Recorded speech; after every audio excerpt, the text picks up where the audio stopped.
Now, fishing is a skill that has been handed down through generations among the fishing communities of Lake Victoria. In recent years, however, several challenges including climate change and overfishing have emerged, making it difficult for those risking their lives on the turbulent waters of Lake Victoria to earn a living. Bramwell Bwire was at Dungabeach in Kisumu and now reports. In the fading light of dusk, there is a deep sense of loss at the shores of Lake Victoria. The once thriving fishing villages where boats set out every morning to harvest the abundant dagaa now sits in a quiet reflection. The dagaa, tiny silvery fish that once steamed in the waters, has dwindled drastically.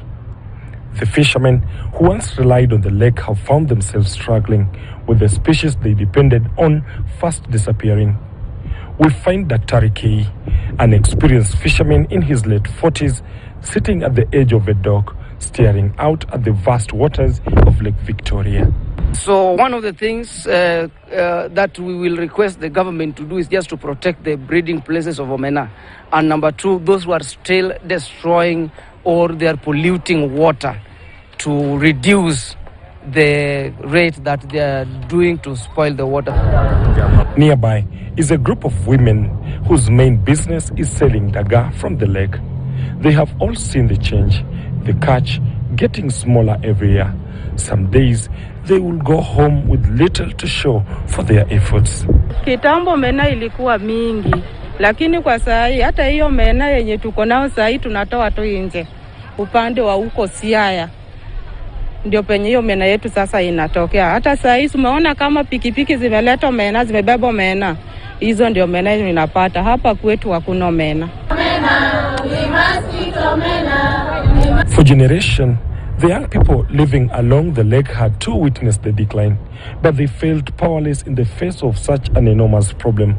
That was until a group of friends, all from different parts of the lake shoreline, decided they will take action. They formed a youth-led initiative with one simple mission: to restore Lake Victoria and bring back the dagaa. What we are doing is we are doing for our children, and they have to see what we are doing so that in the next future, either the lake will be more cleaner than the way it is. They will take the responsibility of making sure the lake is clean and saving the lake from plastic and all waste pollution. So omena, which is dagaa fish, is going extinct. So we are requesting the community to take care of their waste at home, and also to know that omena is a very delicious meal. They should eat it, and we should go back to our culture of eating omena. It is key to prioritize the well-being of this lake.